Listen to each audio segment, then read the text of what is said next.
Bapak. Selamat pagi. Pagi semua. Assalamualaikum. Selamat pagi, Mas. Salam sehat Bapak-Bapak. Saya mau ke sehat. Pak Andre dulu. Pak Andre, ini kan yang kode-kode dulu kayaknya Bu Mega ya di tanggal 8 kemarin ngomongin soal nasi goreng. Ini berarti memang untuk pertemuan yang selanjutnya ini memang Bu Mega yang pengen ketemu duluan dong, Pak Andre.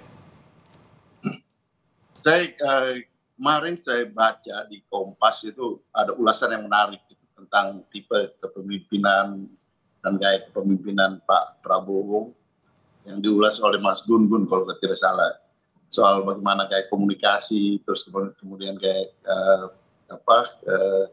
pengambilan kebijakan.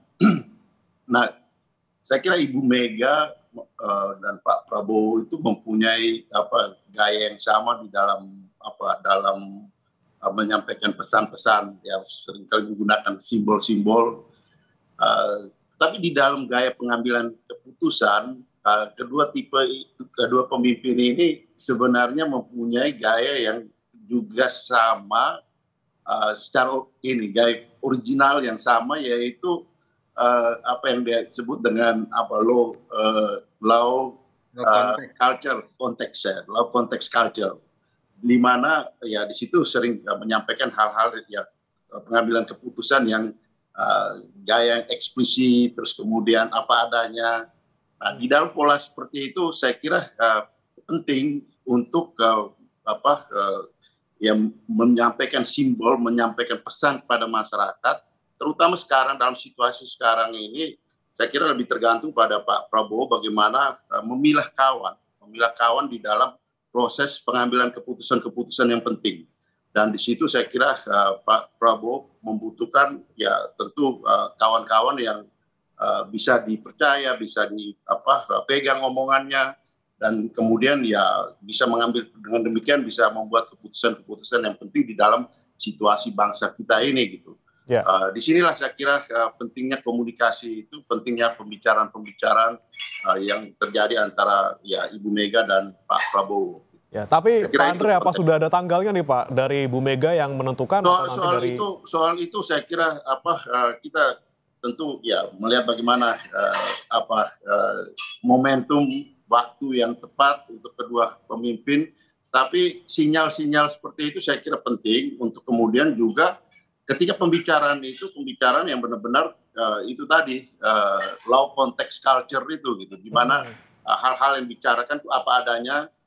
Kalau dalam bahasa lebih bahasa Indonesia terjemahan bebasnya lebih apa adanya gitu. Ya. Kita tidak bicara banyak basa-basi, tapi kita bicara apa adanya tentang bagaimana apa yang harus kita lakukan secara bersama. Saya kira itu yang penting. Tapi kalau kita kira-kira nih Pak Andre, apakah nanti memang nunggu sebelum Kongres, jadi ketemu Pak Prabowo dulu baru Kongres, atau seperti apa nih Pak Andre? Bisa dua-duanya. Oke, bisa antara setelah atau sebelum ya, Pak Andre ya. Tapi yang penting itu adalah substansinya, gitu. Substansi dan apa yang dibicarakan. Dan dua pemimpin ini mempunyai tipe yang tidak banyak basa-basi gitu di dalam berbicara ketika mereka bertemu, dan kemudian ketika mereka membuat kebijakan. Ya saya kira di dalam proses ini saya kenal Pak Prabowo dari dulu tuh gaya apa adanya, gaya straight to the point gitu. Yang oleh Mas Gun Gun kalau tidak salah kemarin di Kompas itu diulas sebagai low context culture, dan itu saya pikir penting untuk situasi Indonesia kita saat ini. Dan dengan dalam pola seperti itu, partner yang tepat menurut saya partner yang tepat itu bicara Ibu Mega. Baik. Saya ke Bang Daniel. Bang Daniel, gimana untuk dari Pak Prabowo sendiri, apa memang sudah ada omongan di kapan kira-kira sudah menentukan tanggal seperti itu, Bang Daniel?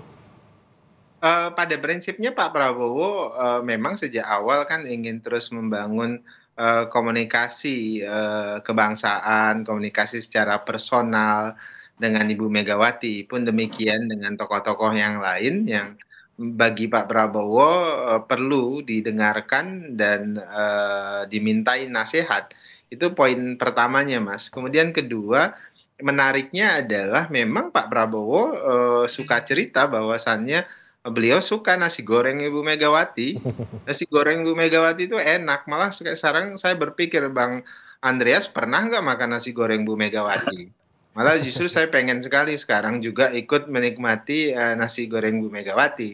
Tapi terlepas dari itu, Mas, ada filosofi yang menarik dari politik atau silaturahim nasi goreng ini. Nasi goreng ini adalah makanan populer di Indonesia, bahkan seringkali disebut eh, kuliner rakyat.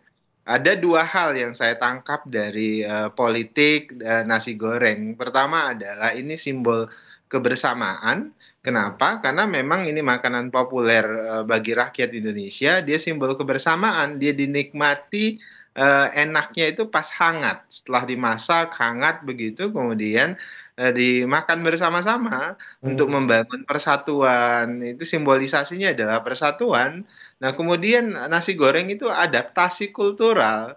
ya. Dia asalnya dari Tiongkok, kemudian diadaptasi oleh kuliner Indonesia, bahkan sekarang modelnya macam-macam. Nah, saya mau katakan apa? Politik nasi goreng ini adalah politik persatuan, politik yang dimana adaptasi terhadap perubahan-perubahan kebangsaan itu harus terus dilakukan untuk bersama-sama menuju Indonesia yang lebih maju. Ya. Itu agaknya pesan yang ingin disampaikan oleh Ibu Megawati dan Pak Prabowo menyambut dengan baik karena memang persatuan, kemudian adaptasi terhadap perubahan-perubahan untuk kemajuan itu yang dihendaki oleh Pak Hmm. Prabowo dan dihendaki oleh seluruh rakyat Indonesia. Oke, Begitu. baik. Ini ngomongin soal simbol nasi goreng ya. Tadi kata Pak Andre membaca di Harian Kompas, di ulasan Kompas, ada soal low culture context. Kemudian saya mau ke Mas Agung. Mas Agung, Anda melihat simbol Ya, nasi goreng ini yang memang selalu identik dengan Pak Prabowo dan juga Bu Mega ini seperti apa? Inikah memang satu-satunya simbol yang bisa digunakan untuk menyatukan dua tokoh ini atau seperti apa? ya ini sebenarnya deja vu politik sih Mas ya, karena kita tahu nasi goreng ini juga pernah menjadi problem solver antara relasi Ibu Mega dengan almarhum Pak Gus Dur ya, karena waktu itu juga ada dinamika politik. Nah, tiba-tiba Pak Gus Dur datang ke Tuku Umar minta dimasain nasi goreng.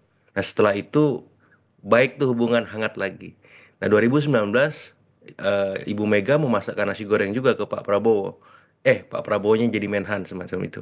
Nah saya nggak tahu 2025 ini ada hal besar apa yang akan mengikuti ataupun mengitari politik nasi goreng yang akan dimasak Ibu Mega? Apakah Bang Andrea udah senyum-senyum itu Bang Andreas? Derajat mitra kritisnya berkurang. Kalau saya udah ngomong proporsi aja nih, dari 50% menjadi 25% mitra kritis, jadi mitra strategisnya 75%, atau memang ya udah deh 100% aja mitra strategis ya. Hmm. Mitra kritisnya nanti dulu jelang Pilpres 2029 saja misalkan seperti itu. Jadi saya melihat ketika Ibu Mega sudah melempar kode nasi goreng itu bukan kode biasa secara politik, tapi akan ada hal besar yang akan mengikuti sikap PDIP apalagi dalam waktu dekat Hmm. misalkan kalau jadi ada kongres ya. Sehingga memutuskan secara definitif apa sikap PDIP apakah sebagai mitra kritis Hmm. atau sebagai mitra strategis atau full salah satu mitra strategis saja atau mitra kritis. Seperti itu sebagai pengantar Mas Bremana. Oke, Mas Agung, kalau Anda melihatnya juga ketika misalnya sudah bertemu nih tanggal 7 kemarin, ini kan Ya. sudah ada yang dibicarakan pastinya, walaupun kita tidak tahu persis apa yang mereka bicarakan karena tertutup. Anda melihatnya apakah di pertemuan yang selanjutnya ini, apakah memang melanjutkan kemarin yang diomongkan di tanggal 7, kemudian seperti apa kira-kira harusnya kedua tokoh ini bertemu? Apakah tertutup lagi atau lebih baik terbuka saja seperti itu? Iya, saya menyampaikan kalau masak nasi goreng itu susah untuk tertutup. Soalnya harumnya kemana-mana nanti ya. Bang Andreas juga tertarik ikut. Bang Dhanil juga apalagi pengen makan nasi goreng Ibu Mega. Jadi kemungkinan untuk tertutupnya kecil kalau udah nasi goreng dimasak itu. Jadi terbuka, bisa jadi diselebrasi.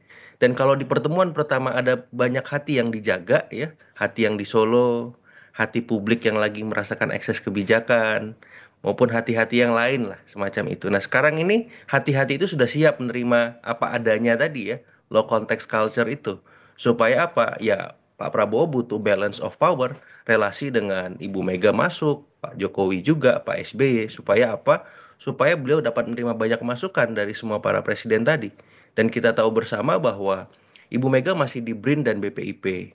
Kemudian Pak SBY sama Pak Jokowi masih di Danantara. Nah, kalau misalkan ada Watimpres untuk mengkerangkai relasi antar semua itu, tidak menutup kemungkinan Mas Bremana, ya semua presiden bisa satu forum sama Pak Prabowo memberikan masukan-masukan. Jadi saya percaya ketika itu mengemuka, maka fokus kita sebagai bangsa untuk membangun semakin lebih solid dan lebih kokoh seperti itu. Oke, baik. Tadi